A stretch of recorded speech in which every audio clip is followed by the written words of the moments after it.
Chào mừng các bạn đã quay trở lại với kênh Phương Nguyễn Trúc, nơi các bạn có thể thu thập được những kiến thức cơ bản về làm tóc, có thể áp dụng và thực hành ngay. Và như các bạn cũng thấy, tình trạng hiện tại của mái tóc của khách hàng rất là khô xơ. Do mái tóc này lúc trước khách hàng đã từng tẩy các bạn, khách hàng tẩy 2 lần rồi, nhuộm màu khói trắng luôn rồi. Và sau đó khách hàng tự động mua thuốc nhuộm đen về và tự nhuộm. Thì khoảng 2 tháng sau á, mấy cái màu nhuộm đen nó đã trôi ra hết rồi. Thì hiện tại các bạn nhìn kỹ nè, mái tóc khách hàng bây giờ trở thành 4 khúc màu rồi các bạn. Thì hôm nay Phương muốn chia sẻ cái kỹ thuật là chuyển đổi một mái tóc 4 khúc màu như thế này nè về một cái màu nâu lạnh. Thì bây giờ Phương mời các bạn cùng theo dõi video nha. Và đây là 3 tiếp thuốc nhuộm Phương dùng để nâng tông cái phần chân tóc đen ở level 2 á các bạn. Thì trước tiên là Phương sử dụng là màu 3 số 0. Về hãng thuốc nhuộm thì Phương sẽ sử dụng thuốc nhuộm của hãng Haminix 3 số 0. Phương sẽ pha tỷ lệ là 20% màu 3 số 0. Thì 3 số 0 này á, nó là một cái loại dạng thuốc nhuộm nâng tông, cũng đồng nghĩa với việc nó là một dạng kem tẩy mà là dạng kem tẩy nhẹ đó các bạn. Thì bởi vì phần chân tóc đen ở level 2 mà Phương muốn nâng cho nó lên thành tông nâu khoảng tầm tông 5 hoặc tông 6 thì bắt buộc Phương phải sử dụng 3 số 0. Nhưng mà để cho cái màu nâu, khi mà nâng cái màu chân tóc đen lên tông nâu, tông 5 hoặc tông 6 thì nó sẽ ẩn ánh đồng nhiều. Thành ra bắt buộc Phương phải cho vào màu 0.19. Thì cái màu 0.19 này là màu mít sẫm khói, màu mít khói. Thì có những cái hãng thuốc màu người ta sử dụng là 0.11, thì có những hãng sử dụng 0.19. Và cái màu mít khói này thì Phương sẽ pha tỷ lệ là 10%. Còn màu 0.88 là Phương sử dụng là 2%. Phương kết hợp chung với lại màu 3 số 0. Sau đó Phương pha với oxy. Phương sẽ sử dụng là oxy 12 nha các bạn. Tỷ lệ 1:1 thuốc nhuộm và 1 oxy nha các bạn. Sau đó Phương đánh đều lên. Và bây giờ Phương bắt đầu vào thuốc nhuộm ở cái phần chân tóc đen. Các bạn có nhìn thấy rõ không? Đó, cái phần trên đỉnh đầu của khách hàng đó, phần chân tóc đen nó ra cũng khá là dài đó các bạn. Nó ra khoảng có 4 đến 5 cm rồi đó. Và bây giờ Phương sẽ tiến hành vào thuốc nhuộm ở phần chân tóc đen nha các bạn. Thì các bạn nhớ chú ý kỹ nha. Phương cũng bắt từng lớp tóc như thế này nè. Đó, rồi Phương chảy lớp thuốc nhuộm lên cái phần chân tóc đen. Khi mà Phương chảy thuốc nhuộm lên phần chân tóc đen các bạn, Phương sẽ cũng cách da đầu ra chút xíu. Bởi vì khi mình đi sát da đầu quá thì cái nồng độ pH nó cao quá, nó làm cho cái chân tóc mình nó rát các bạn. Thành ra là mình cũng cách da đầu chút xíu đó các bạn thấy không? Đó, sau khi mà Phương lần đầu tiên Phương sẽ bắt lớp tóc ngang, Phương chảy đều hết thuốc nhuộm lên cái phần chân tóc đen như thế này. Thì sau khi mà đã hoàn tất hết cái lớp tóc mà chân tóc đen các bạn, Phương sẽ tiến hành quay trở ngược lại. Phương sẽ kiểm tra lại các lớp tóc và Phương sẽ bắt chéo lớp tóc, chứ Phương không có bắt lớp ngang nữa, để mình bù đắp thêm những cái chỗ nào còn thiếu màu các bạn. Đó, bây giờ là Phương đã hoàn tất cái khâu mà vào thuốc nhuộm phần chân tóc đen này, các bạn nhìn kỹ không? Đó, thì bây giờ Phương sẽ tiến hành kiểm tra lại xem cái pha đoạn tóc hồi nãy mình có chỗ nào còn thiếu thì mình sẽ đắp thuốc thêm. Nhìn kỹ nha, các bạn sẽ thấy nè, bây giờ Phương sẽ đắp thuốc vào cái chỗ, nhìn kỹ các bạn sẽ thấy đó, đây là cái lớp tóc mà nó vẫn còn đen đó các bạn. Đó, Phương đắp thêm vào thuốc nhuộm vào cái phần tóc đen đó. Sau đó Phương dùng lược để lược thẳng đứng lên, Phương chỉ vuốt nhẹ xuống để cho cái thuốc nhuộm nó lan tỏa đều ra, nó sẽ không có bị sáng chân và màu nó sẽ đều.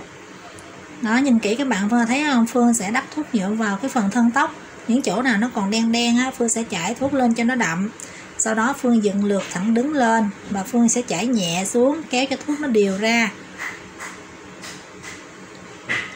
Và cứ như vậy các bạn, Phương sẽ làm đều hết cái tóc của khách hàng luôn.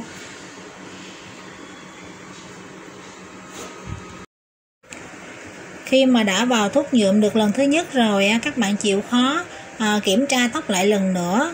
bắt tóc ngang rồi bắt tóc xéo lại, coi chỗ nào tóc nó còn đen á các bạn, nó chưa có lên màu á, thì các bạn sẽ phải đắp thêm thuốc nhuộm vào.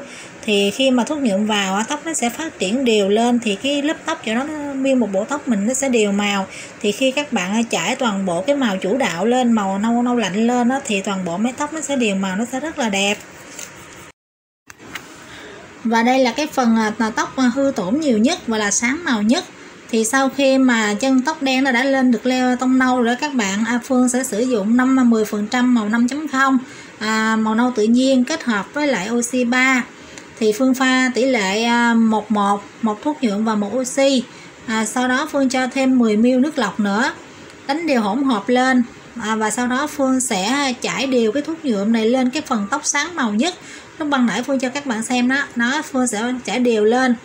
Sau đó sau khoảng 10 phút sau, Phương cho khách hàng vào xả sạch với nước. Phương chỉ xả sạch với nước thôi chứ Phương không có sử dụng xà bông nha các bạn. Thì sau khi ra các bạn thấy không, mái tóc nó đã lên được cái màu như thế này nè.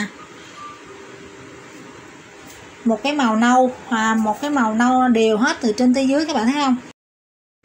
Sau khi đã có một cái nền tóc nâu như thế này rồi Phương sẽ sử dụng 4 tiếp thuốc màu chủ đạo này nha các bạn.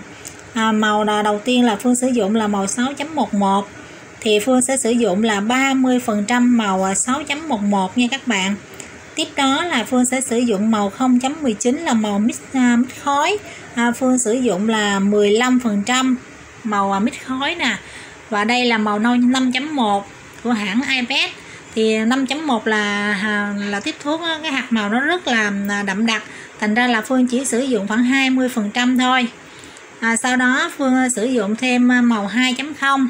Đó, Phương sử dụng khoảng tầm 2% màu 2.0 nha các bạn. Sau đó Phương trộn đều cái hỗn hợp chén thuốc này lên và Phương sẽ chia ra thêm một chén thuốc nữa làm 2 chén. Ở chén thuốc này Phương sẽ nhuộm vào phần chân tóc nha các bạn. Phương cho thêm vào đó là 2% màu 2.0 và 2% màu 0.88. Và Phương sử dụng là oxy 3, tỷ lệ một thuốc và một oxy nha các bạn. Còn đây là chén thuốc Phương dùng để nhuộm phần thân tóc.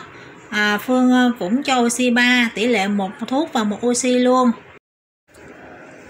Và bây giờ thì Phương sẽ tiến hành nhuộm phần chân tóc trước nha các bạn. Thông thường những cái màu nâu lạnh nè, hay những cái màu xanh nè, hoặc là những cái màu khói các bạn, thông thường những cái màu tông lạnh là Phương thường hay vào chân tóc trước lắm. Sau khi mà đã vào chân tóc xong rồi các bạn, Phương cũng bắt từng lớp tóc ra. Thì bây giờ Phương bắt đầu chải đều thuốc nhuộm từ phần chân tóc đến phần đuôi tóc luôn. Phương chải cùng một lúc hết. Sau khi mà đã chải đều thuốc nhuộm lên toàn bộ mái tóc rồi đó các bạn, thì để cho khách hàng ngồi khoảng tầm 45 phút. Thì sau khoảng 45 phút màu nhuộm nó đã lên được màu đều đó các bạn, thì Phương sẽ sử dụng máy nano Phương sẽ bù dưỡng nè, Phương xịt pH cân bằng độ ẩm cho mái tóc nè, sau đó Phương sẽ đắp thêm collagen lên, và Phương cuối cùng là Phương dùng máy nano Phương bắn vào massage, bắn cho cái hơi nước nó đi vào, cho hạt màu đi sâu vào trong tóc các bạn. Sau đó Phương sẽ massage liên tục. Cuối cùng thì Phương cho khách vào bồn mà gội đầu xả sạch tóc luôn. Thì lần này Phương sử dụng xà bông gội sạch tóc cho khách hàng. Và đây là kết quả một mái tóc mà như lúc ban đầu thấy các bạn thấy đó. Thì bây giờ mái tóc đã đều màu rồi các bạn thấy không? Những cái chỗ phần đuôi tóc nó sáng màu, bây giờ nó cũng đã tiệp với cái màu đuôi tóc rồi. Thì giờ toàn bộ mái tóc nó trở về một cái màu nâu lạnh như thế này đây.